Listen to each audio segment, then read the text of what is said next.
Hello and welcome. I'm Jung-hyun for Heart to Heart. Today you're joining me at the practice room of the Seoul Philharmonic Orchestra, and sitting next to me is the Olivier Messiaen specialist that we just met through the screen. Let's say hello. Great to have you with us. Thank you. It's a pleasure. You're here in Korea to give a concert commemorating the 100th anniversary of the birth of Olivier Messiaen. First of all, do you come to Korea often?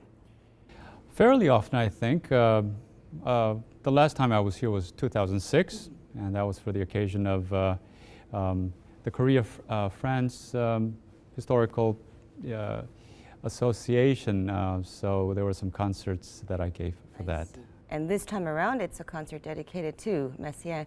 French composer. And you worked with two other musicians. Who were they?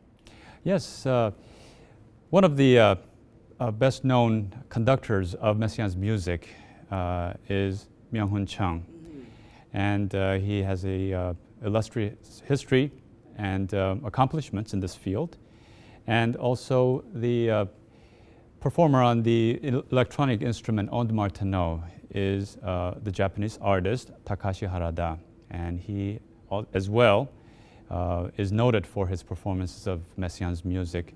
And so it's a very special concert for all of us to be able to collaborate on this great work, and especially in Korea with Seoul Philharmonic. Couldn't be any better. I can't imagine bringing the three most renowned Messiaen specialists together in one setting. That has got to be a treat for the audience as well. But just the schedule conflict that you three must have had to work out as well?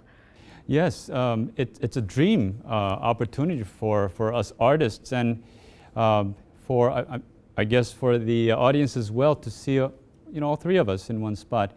And you're right, we've always wanted to collaborate on something like this, but with our respective schedules and commitments, it has not been easy, but we're so grateful that it's coming about.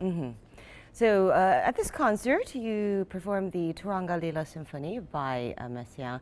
It has an interesting name. Tell us about that. Yes, Turangalîla. The title is taken from two words from Sanskrit.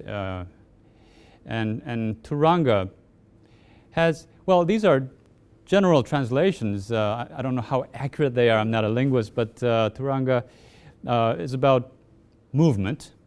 It's about rhythm of life. And Lila is love. So that's why this piece is also known as Song of Love. It has that kind of very romantic notion of the music, romantic pictorialization and all of that.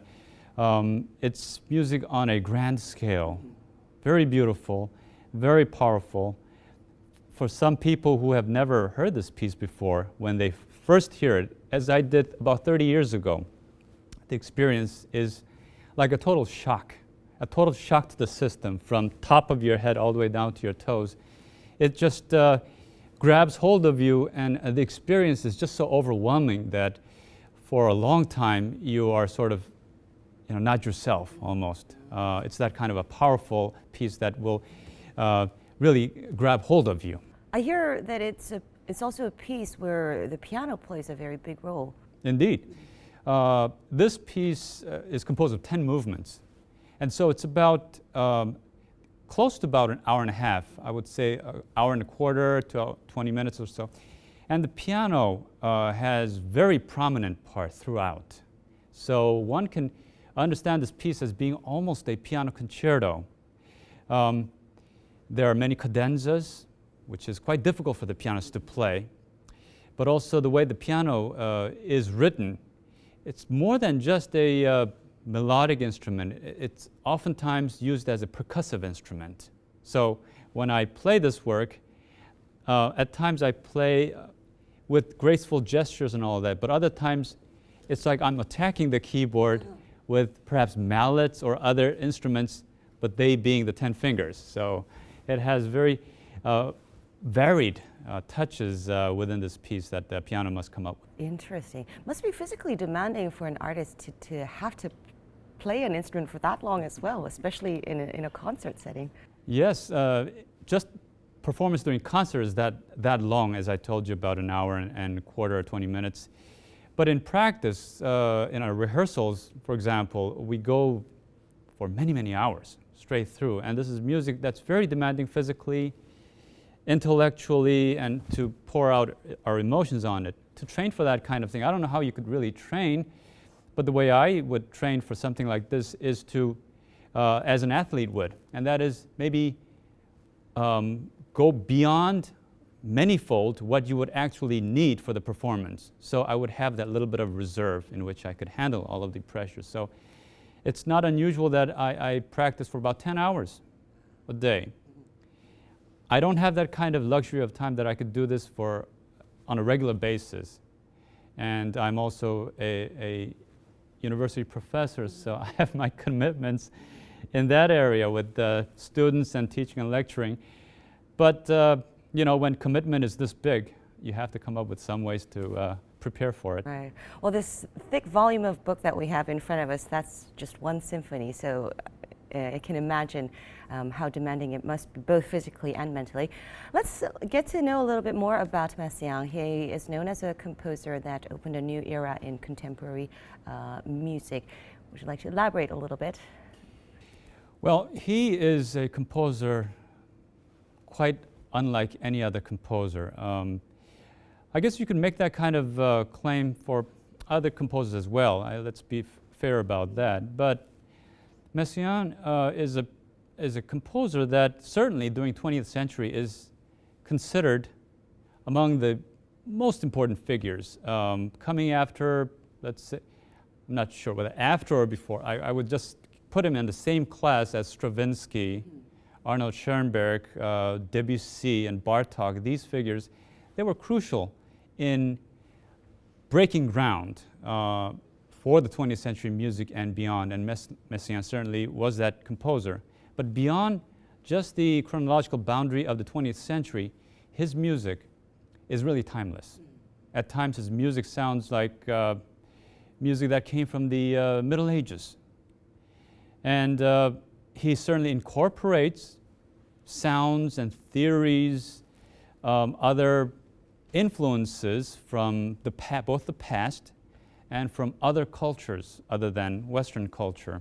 For example, Messiaen uses some sounds that you might hear in a Balinese gamelan orchestra, percussion, pitched percussion. And we get some fascinating sounds that way. He was also fascinated in the rhythm of India, so Hindu rhythm, and the various little nuances of rhythmic patterns he was very fascinated with, and he incorporated them into his pieces. So you really cannot put a label on Messiaen, I don't think. He was also a nature lover, especially a bird lover, wasn't he? Absolutely. He felt that in nature one finds the truest music. And in nature, he felt that the birds were the greatest musicians. He would say, if you want to learn more about music, go and listen to the birds in their songs. They are the masters. And he held to that philosophy, to that belief, and his researches in this field of researching birdsong music was so elaborate and so extensive that he was able to incorporate the melodies, the rhythm, the sound quality of the various different species of birds into his music. It's a fascinating world of sound. How did you become such a Messiaen specialist? I mean, you have studied Messiaen's music for 30 years now. What got you going in the beginning? Well, before I knew much about Messiaen, certainly I came across his name in textbook, music history textbooks, of course, and just coming across his name has a very peculiar look to it, Messiaen, Messiah. Well, the religious element is crucial in Messiaen's music, But in response to your question, at first, I didn't know anything about that. I was taken aback. As I mentioned, I went into kind of a shock in my emotional system because I felt like I discovered a world of sound that existed out there, which I was just beginning to peer into. It's a new world that it's an excitement that I just couldn't contain. In particular, I heard music from his collection called Catalogue d'Oiseaux. It's for piano solo, and in it we find this various birds that are found in different provinces of France. He traveled through all these different provinces and notated these bird songs and synthesized them into this great work. And I heard this music that I actually felt that the birds were coming alive. Although it was piano sound, it didn't sound like piano. It didn't really sound like birds either. But I just knew that this kind of music is something that is so special. And it was just the tip of the iceberg, as they say. And as I peered in deeper and I tried to learn more about his music, I found aspects of his music that just was so limitless in their fascination. And so, yes, it's been 30 years, and I'm still being fascinated every day. You actually knew Messiaen in person quite well. That must help quite a bit too. Yes. I don't know if I would describe that as knowing Messiaen very well. I mean, I met him on numerous occasions when I visited France or when he came to the United States. He would be so gracious enough and so kind-hearted to meet with me, and those are the moments that I just am so grateful for, that I've been privileged to have. You know, Messiaen is a very humble person despite his stature and his greatness. One would expect him to be like holier than thou and all of that, but not at all. He is just so humble and so much giving of himself that you know, it's the humanity, the human side of him, which remain in my memory so much. Because we have his music, we will always have his music, but that spark of humanity that he has shown me and given so much of, you know, that is intangible. And well, he loved your work. He himself has said, and I quote, he's an extraordinary pianist who expresses most vividly the rhythm of life and the dynamic colors of my music. How did it feel hearing that from someone you look up to so much? You know, it's a remark that I'm just so grateful for. I don't know whether I deserve that kind of a praise from him. All I know is that I am so sympathetic to his music and what he was trying to achieve, and he did, of course, indeed achieve through his music. And I feel that, you know, I do understand what he was trying to express. And well, if one feels that very strongly, then I think one could express it with proper training. And so I really trained very hard to get that kind of sound that would reflect the different colors. And speaking of colors, Messiaen's music is just so colorful. And I would dare to say even literally colorful, in the sense that Messiaen saw colors when he hears certain chords, certain sounds, and different shades of blue, red or green, you know. And the rhythm,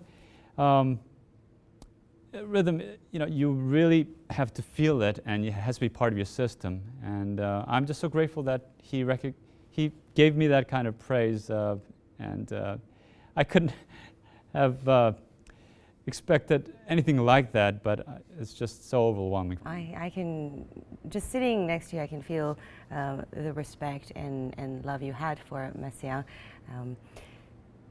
Enough to understand that you stopped playing for a while after you heard that he passed away? I heard the news. It was after I'd performed at Lincoln Center, a recital, it would have been nice if I was performing Messiaen that evening, but I was actually performing a program of Liszt's music. And just a little sidetrack, but Messiaen was, he loved Liszt's music also, and in his pianistic writing he wrote very much in that kind of colorful and a brilliant way.